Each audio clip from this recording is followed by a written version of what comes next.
Hello, guys, we are here one more time and with another surprise. It's another independent artist, but this time it's not from Australia, it's not from the USA, it's from the UK. So it's almost my neighbor because we are close.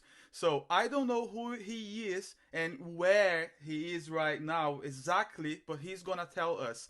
Hello, how are you and where you are? And just tell us your name and what kind of music you are doing. Hi, Willis. I'm pleased to meet you. Yeah, my name's Chris, but my stage name is C-Beem. That's a C with a dash Beem. And the reason I chose that name, I'll be very brief about this. It's kind of a long story, but I'll try and be brief. It's from the Blade Runner film. I watched C-Beams glimmer outside the Tannhauser Gate. It's a science fiction kind of reference to it. And I thought that would be good for the music that I do, which is quite a synthesizer, keyboard driven, vaguely kind of electronic music. So it all works together for me. All right, And I live in that's the good. UK, as you say. Okay, which city is it? Well, the nearest city to me is Leicester, which is in the Midlands of the United Kingdom, and that's my hometown. But I live in a smaller town outside Leicester now, so there's a bit Well, more countryside around me. I love countryside because I'm in Yeah, Hull and we are um, surrounded by fields and it's the countryside too, so I love it. I was living yeah. in London before, but I prefer Ah, the right, yeah. countryside. You got a So bit sick of the smoke, did you? exactly, You yeah. got But tired of the smoke. through the internet, we can just reach the world, especially with the independent TV channel Super Pop TV. We are talking to artists from around the world. Doesn't Mm, matter where they are. yeah. No Don't have to be in geographical, London. Don't have to be in New York or exactly. California or Los Angeles. No. No geographical Yeah. limitations, and this is amazing. This is internet. Thank God. So, what kind of music are you doing? So the main inspiration is from the post-punk period. And so when I say that, I mean this time in the early 80s when punk, can you hear me okay, Will? Yeah. It's when punk kind of started to settle down a bit and became something a bit more crafted, a bit more considered, a bit more sophisticated. So we're talking about bands like Psychedelic Furs, Bowie, Peter Gabriel, New Order, Ultravox, a lot of Tears for Fears, a lot of those sort of Oh my influences, God, because that's Tears the for music I love. Fears. And I, we are, yeah, I think we're missing a lot of that kind of style. So, and maybe it's coming back in now. So it's a good time to be making that kind of music, I think. wow, that's really Mm. good reference. I like it. So I'll just make this question. Are you going to sing for us today? No, Okay, no, it's I haven't just got talking anything. about I the haven't got music. anything live. I'm going. Okay. I could do that for you. Do you That's it. have any music video ready so we can, in the end of the interview, we can just attach the music video so people are I going like the to. sound of that. I like the sound of that. Yeah, Is it yeah. good? Show the video. Brilliant. Yeah, Yeah. because everybody will be curious. You gave just good reference. We need to know more about it watching a music video or any live presentation. Is it good? Okay, just send us the link for download. Then we are going to put in the end of the interview. Great. So, when you started doing this kind of music, or when you started doing music, it was straight on this music style. I've only got back into music after a long period of time, with now that my life circumstances kind of allowing me to. So I was in bands off and on for many years as I grew up. Then there was a sort of a dead period, but in the last few years, I've really got back into it with that style that I grew up with. And I've got this fantastic keyboard. It's a Roland workstation, and it's like having a recording studio and 1,000 keyboards all in a box. So you can use the sequencer and you can layer sound, you can get bass lines, drum patterns, melodies, you can put it all down and using the sequencer, get the result of your composition very quickly before you take it into software. So these kind of advancements that I've made in all my equipment have really helped me become a better songwriter, a more fluid songwriter, and get the things that are going on in my head actually down as WAVs and something I can share. All right, that's Yeah. a really interesting concept then, because you are mixing. It's not only one music style, but you are mixing a little bit, right? Yeah. I mean, that's the case with, I think, with all songwriters. There's never just one thing, you know. Especially these days, you tend to get hybrids of sounds, you know. Maybe a bit of R&B, maybe dance music, but combining that with more of the music forms from the early '80s. You know, we're seeing quite a lot of that. Yeah, we're all a hodgepodge. We're all a mosaic, you know, as songwriters. There's never just one thing. You know, the human brain doesn't really work like that, you know? Yeah, that's true. And when we started, because we are talking here about experience, and we have an audience, they are mostly young people trying to build a career. And then when we have people with more experience, we like to give them some references, how we build a career. And then when we started, like, which age were you at the time? When you decided, I'm gonna make music? Right. Well, that started when I was in my teens. You know, I'm not a young man anymore. You know, I'm getting on a We are bit. You know, young. I'm 38. We are young. Don't say I'm that. older than you, pal. Don't say... But yeah, Okay, it goes how old are back a you? way. Just tell me, how old are you? I'm 50, nearly 55. Okay. This is amazing because I was talking to a singer from Canada. He's 54.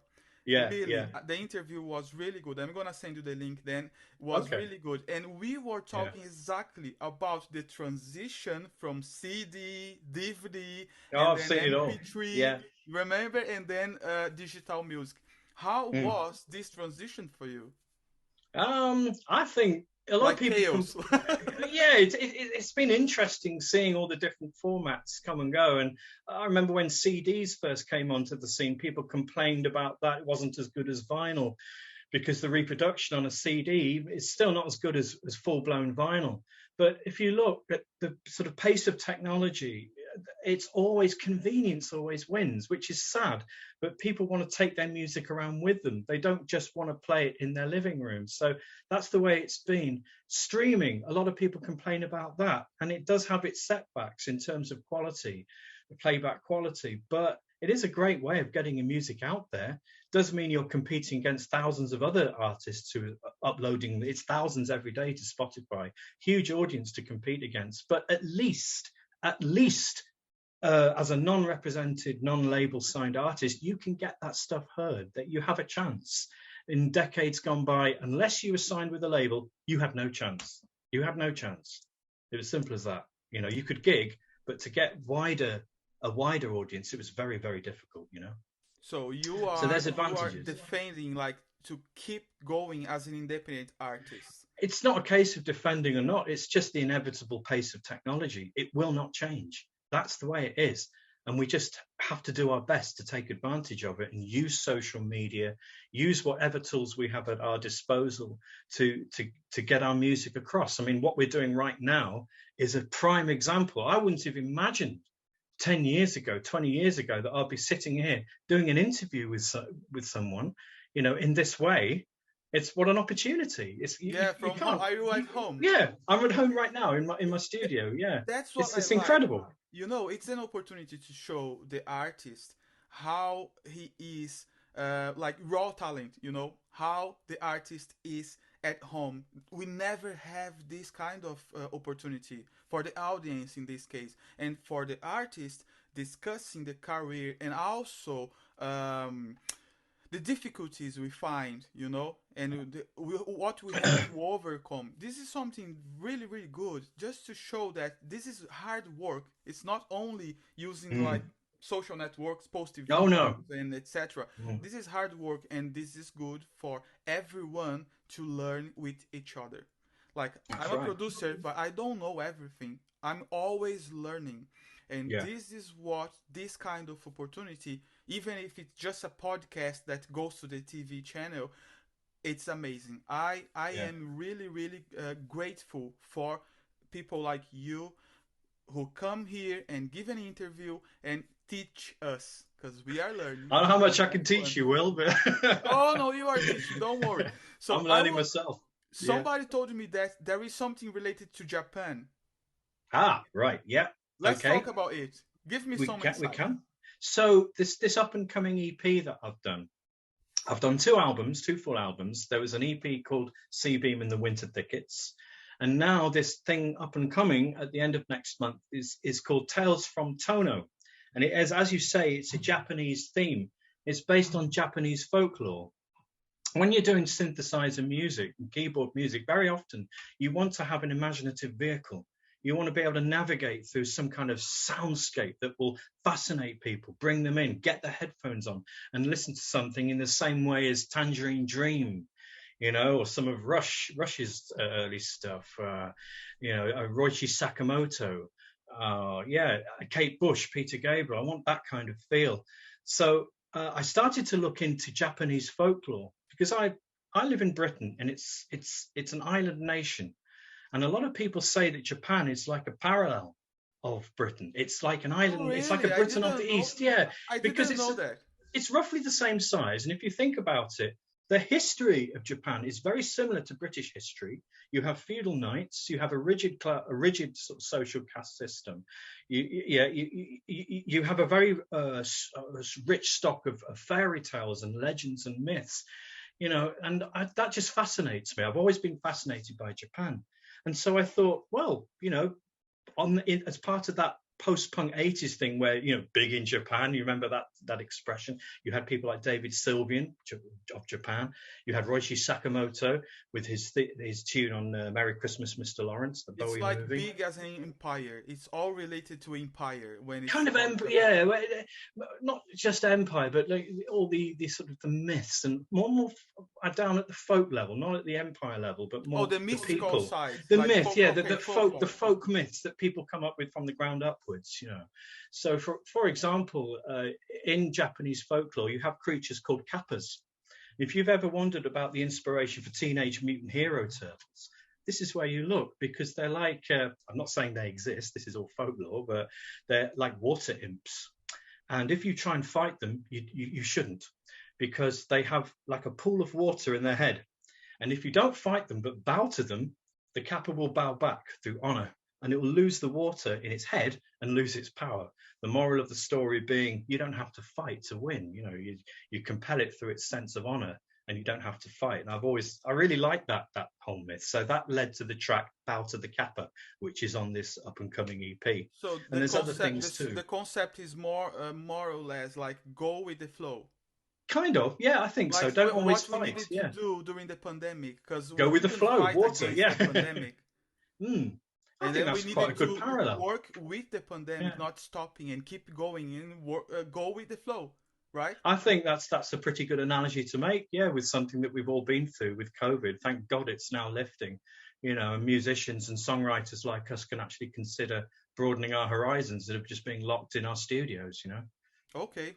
What about gigs? How are you doing? Because now we are talking about this stop. I've got to do something soon. I can't just stay in my studio all the time. There's this growing unrest in me to actually go out there and perform. But that when you perform, it's a whole different ball game, because I don't have a band, right? So am I going to go out there and just perform on my own? Or maybe I'll have to use maybe backing tracks. But it's got to be done in the right way. So that's what I'm thinking of next. I don't know how or when it will come to fruition. I do love being in the studio. I do love the artistic process of recording, because I'm also a visual artist. So I have the same mentality. This is like my canvas, my easel, except it's music. It's the same kind of thing. But as you say, there comes a point when you kind of want to break out and get out there into the wider world and show people what you can do. Okay, nice. Yeah. So where we can find you then, your music? Oh, well, all you need to do is just go to Google and type C-Beem, C-B-E-E-M. You'll come up with YouTube videos. Which platforms are you then? So I'm on Twitter, Facebook, and Instagram. And I find those enough. I know there's many others, but hey, when you're trying to update all of your posts through all different platforms, it gets kind of difficult. So I stick with those three. Facebook at the moment seems to be doing really well for me. I've got most of my listeners interacting with me there, because I like quite long posts. I like to get quite involved and write a lot and talk to people. You can't really do that so well on Oh, I Twitter. have a comment Yeah, about you it. can't, Can I you know, make a comment about it? of course you can, yeah. Young people, I'm not criticizing, but young people don't like to read. Oh God. And I then know, it's we terrible. like for people like us, we Bloody like to illiterate. talk about the history and It's just the Instagram thing, it's looking at pictures, isn't it? And, that's a shame. We're in great danger of losing so our culture. if you We want to are, I talk sound like an about old man, but it's true. if you want to talk about the history behind the lyrics of your songs, for example, Yeah, it's a little bit difficult. So you go to Facebook. yeah. Okay, I can tell you, And Facebook, you can give the background information more successfully than you can on Instagram or Twitter. Instagram and Twitter, you can give little news flashes, which is fine. But if you want to go into a bit more detail, I still think Facebook's the place to go. It's a place for me. yeah, You know? it's the same for me. I feel I Mm. can give you my comments about those social networks. TikTok if is for very young people and it's for something really informal, Yeah, not about the music lyrics, but more about who you are as a person, or doing a dance or any yeah. song, etc. Instagram, TikTok. there Yeah. is a lot of professionals on Instagram, a lot of producers, and a lot of people that look to the technical side of music. They are all on Instagram. And Facebook, you can have groups and you can have more text, more audio, more videos, etc. So, Mm. but there is one thing on Facebook, you have more older people than 20, 24, Mm. right? Yeah, that's Instagram true. is the middle and TikTok is really, really TikTok's really right at the is. sort of What do the you baby. think They're about just out that? their nappies, man. Do you feel it's the same for you? Yeah, I do. I am on TikTok, but I just find it really weird, And the tendency with TikTok, you look at the videos and they just kind of these short sequences, and they just keep going, and you get sucked into this kind of weird world. And I don't know, it's not really for me. But I do use TikTok now and then for a few little adverts and animations and stuff. But yeah, I find it a bit ephemeral, to be honest. That's my personal view. And for some people, for some artists, TikTok works really well. Maybe for certain kinds of music. Yeah, yeah, I Yeah, agree but with you. And I feel that we are, for us, independent producers and artists, we need to pay attention a little bit more what comes outside the social networks. That's what you are doing here today. So you are improving the marketing campaign behind your production. And a lot of people, they are just dependent on social networks, likes and mm, followers. And talent, mm, there is nothing to do with that. Young mm, people, for younger than us, they are really attached to number of likes, number of followers, number of likes on playlists, and it's not mm. like that because the No. algorithm they work in a different way. If your name is in a playlist and there is no too many likes, but your music is related to those other music there from really famous artists like those who get like 5 million in Like every Drake, people like that, your and yeah, music Ed gets Sheeran, and yeah, all yeah that. your Yeah. music So, gets recommended when mm, it's on playlists. Doesn't matter the likes mm, and followers, etc. The most important is put your music in more playlists, and then it's gonna come recommended by to other users mm, that are looking for music from the same music genre. So mm. this is important. And also blogs and about music, reviews about your songs, etc. You are doing that too, right? Yeah, it's quite daunting to sort of come out into the open. Just a few moments ago, you asked me my age, and I will be absolutely honest with you. I didn't want to tell you because I know how prejudiced people can be about these things, and there are still a lot of people who think that you can't make music after 30. Well, I say that's a pile of shit, to be honest. That is shit. You can make music when you're 70, it doesn't really matter. But there was still that hesitancy in me to tell you that. I don't want people to hold it against me, you know. Do So you know it's why we are doing that? Do you know why? I know why? most of people don't do that. Do you know why we're doing? We really like to let the audience know that there is no barriers, there is no correct age, there is no right or wrong for art. Yeah, people because need it's to art. have. That's what it is. It's Yeah, art. It's not just pop music. this It's channel art. is all about freedom. Because another TV channels, they can only talk about one kind of music or one kind of project. They can't talk about. There is a lot of restrictions, and here you can just be yourself. And about age is just to show the next generation. This is really important, Chris. We need to show them reference that there is no barriers and they can start when they Yeah, want. Doesn't a lot of matter the them. age. Yeah, That's I why can. I feel this is good. And you Yeah, think this could be like bad for your project? No, I feel this is the opposite. maybe Because it a could lot, maybe it could work the other way. yeah, because a lot of people they like to get they get curious after an interview. They like to learn more about those artists. Well, And 50% of my listeners are actually, I thought I've got a little statistic. Yeah, 50% of my listeners are teens up to 34. And the other 50% is 35 to 60. So it's not a bad spread, really. And that's not because I'm targeting any particular age group. It's just I do what I do, and the music seems to appeal to quite a broad range, including young people. And I like that. But while we're still on the subject of age, musicians who are younger, they panic because they think they've only got a limited amount of time to do what they do. They think, oh, I'm 22. Oh my God, only in 8 years I'll be 30 and I'll be too old. They've got to stop this. They should be confident that they've got years ahead of them. And it's a shame. It's horrible listening to really young people sounding like they're at death's door. It's wrong. It's wrong. And a lot of people to blame, I think, are in the media, unfortunately, because they keep promoting the idea that pop music is just for young people. Shit. That's shit. oh, Sorry don't to say swear. that. I'm sorry to That word. swear. Cut that But it's word. shit. I won't say it again. You'll All have to right, edit okay. it out. All right. So, but do one of those beep things. Beep, every time I say I'm gonna do that. Look, you're gonna have to. Sorry. what I you won't do are it again. saying, this is an amazing message for everyone. Really, really, really. Because I'm gonna say something. Because I'm working with people different age, different countries, etc., different language, and different cultures. And we know, talking with people, we know very young people, they are killing themselves because they don't have enough likes and followers. Yeah, Look when you say killing themselves, you don't mean literally suicide, do literally you? suicide, yeah, psychological problems.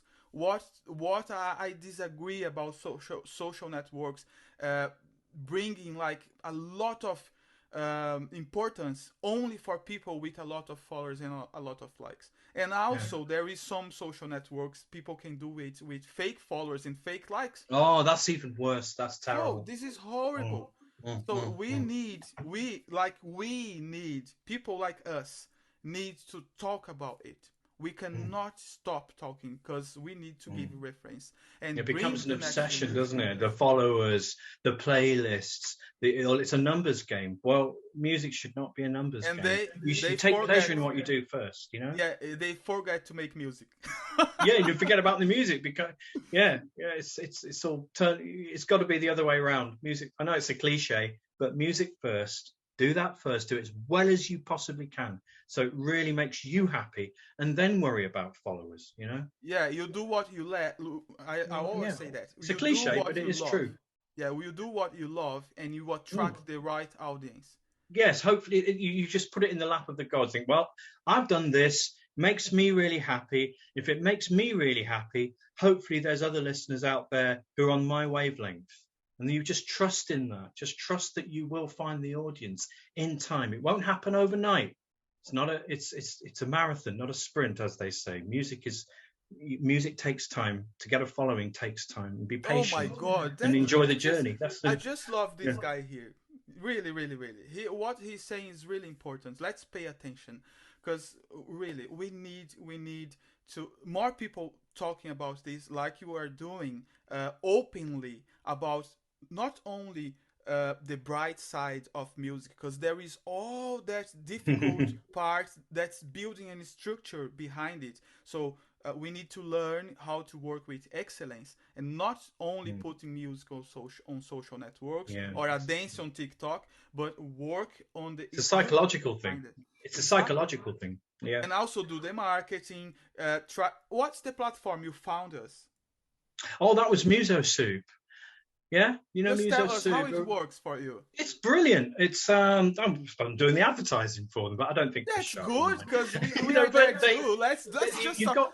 got no Muso Soup. I've been really impressed by them because it's a portal through you submit your music for various content creators, reviewers, people like yourself, interviewers, playlisters, curators, and they can listen to your music, and if they like it, they'll make you an offer to do a review or free playlisting or whatever. And it's a really great system, and it saves, as an artist, it saves you the bother, the trouble of having to contact hundreds of people. You can put it through to one portal, one source, and then a bit like MySphera and some of the Submit Hub. There's some other ones too, but for me, Muso Soup has worked really well, and it's very simple, very easy to navigate website as well. It's very clear and direct, and Can I we like say things like that. can we say it's intuitive? It's intuitive. That's the word I'm looking for. Yeah, Good. it's very So, intuitive. Yeah, and uh, the results I've had for Tales from Tono is the most comeback I've had from any project I've done before. I'm just getting so many people who want to talk about it and review it. It's fantastic. The result, the comeback has been fantastic. I'm curious about your music, man. I'm when we finish here, I'm gonna be listening because Okay, always we do the interview exactly without listening songs, etc. Because we give right. the chance for you to talk about it, and we have genuine curiosity, and then we bring it after the interview. Like I said, a music video or a live presentation, any video about you performing, etc.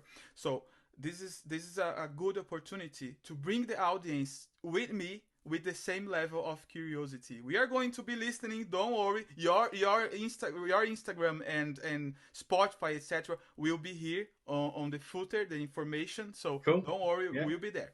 I sent you the Um, video link, Will, as well. The video that I've been yeah, talking about. I think yeah. you should have the link. Good guys. YouTube. You for everyone watching, just go and check Instagram profile, C-Beem, and also Spotify and Facebook, right? That's right. Yeah, yeah. Oh, I'm TikTok on too. other streaming channels as well because I use DistroKid. So there's another bit of advice for songwriter for music artists. If you use a distributor like DistroKid, you are getting your music not just to Spotify, you're getting it to Apple iTunes, Amazon, Deezer. You know, all of the main platforms. It's another really good one-stop thing to do instead of just using one. But having said that, Spotify is still the most popular platform. Yeah, I'm gonna give you another tip then. I used also DistroKid before. I Yeah. used Ditto Music. They are really Oh, good. yeah, ditto. But Yeah. we have our own distribution music distribution platform. Yeah, we have PopHitsCo. That's from MWC.biz from our company. It works attached to this music TV channel, superpop.tv. So pophits.co is sending music for free to more than 150 music stores worldwide, and also placing songs from independent artists inside the platforms TikTok, YouTube, Instagram, and Facebook. So their users can use that song on stories, shorts, and help to build an organic audience. And we give coupon codes with 100% discount. If you want, if you need that kind of music distribution services, just talk to us or go to pophits.co. Okay, you can have a coupon to do it for free. We are trying to motivate everyone, and there is no discrimination. There is no restriction about music style, etc., or age, or from where the person is. Everyone can use those services. Okay, it's really really low cost service, but for those who can't pay for now, get the coupon code and do it for free. Good. This is our community for professional independent artists, MW3.biz, that's giving these services like superpop.tv and pophits.co to support the independent music industry. Good. If you have some any friends who are in need of those services, just give us Spread the word. give them our contacts or the website address PopHitsCo. Good. All right. So, do you have any message, like anything that could inspire people to start, for those starting now, to start their career? Don't give up. Short and straight to the point. Yeah. So don't give up. So keep Don't going. give up. The pandemic is not excuses, right? I'm 55. I haven't given up. Yeah, I'm 38. I'm No, I'm 54. I keep saying 55 because it sounds a rounder figure, but you know what I mean. Oh, I haven't given up. I still have a sense of optimism, and I don't care if I get 10,000 followers or whatever. I'm enjoying myself, and that's it. exactly. Don't worry about these things. Don't worry. Don't worry. Just have fun. Exactly. Yeah, the most important is the journey about working with excellence and improving. Every time you bring a new track, a new release, you go and that's the journey. That's it. Working That's and it. improving. Yeah, that's amazing. Each way stay. You don't even have to have a sense of destination. If you go for a country ramble, you don't care where you're going to. It's the actual journey. We talked about countryside earlier. Wherever you are in the stage, you can appreciate it for what it is. So it doesn't matter really about numbers and these things. Just enjoy what you're doing at the time. Okay. Don't give up. Yeah, don't give up. This guy, he has the right mindset. I'm loving this interview. This is really, really nice. So just tell us again your social networks for those starting watching now, where they can find you. You can find me on Facebook. You can find me on Instagram and Twitter and TikTok if you really want to go. But I don't. Yeah, those three though. Okay, Facebook, what's the Twitter, and social Instagram. network handle? C-Beem. Just type in C-Beem, C-B-E-E-M on Google, and you'll find your way around. I even have a Linktree thing, Linktree, which gives you, Bandcamp as well. If you go to C-Beem Bandcamp, you'll find all the information there. It's really easy. Yeah, great. Yeah. Oh, you are in many different places. That's Bandcamp's really good. I didn't mention that. Yeah. You could get the same name for all of them. C-Beem is my artist's name. That's the handle that I use. You could get all social networks with the same handle, with the same name.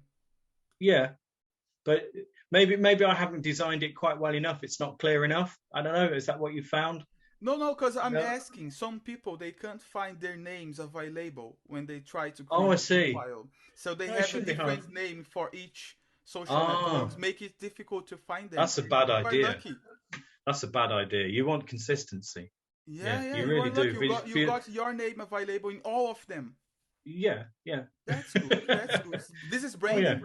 This is really important. Branding. Yeah, you don't. If you smash yourself into 1,000 pieces using all different artist names and using different kinds of graphics and different, people can't really pin you down. You do need to have some sort of branding. You have to doff your cap to commercialism at some point and have something that people can fix to. So yeah, that's my advice. Be consistent. Great.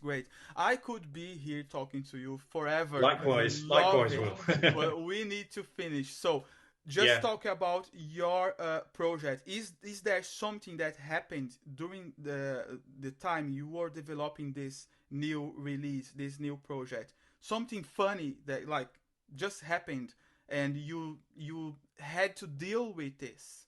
Because my wife, right?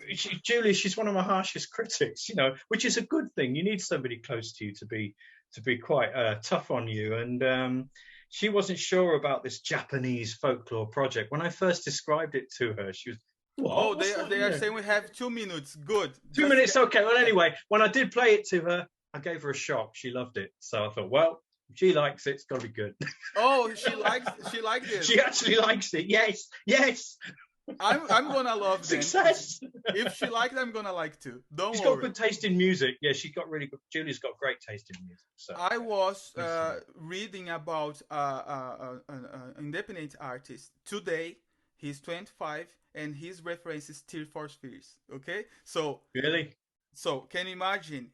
There is no barrier here. Even really, really young people, they have the same reference sometimes, and it's all about dream pop.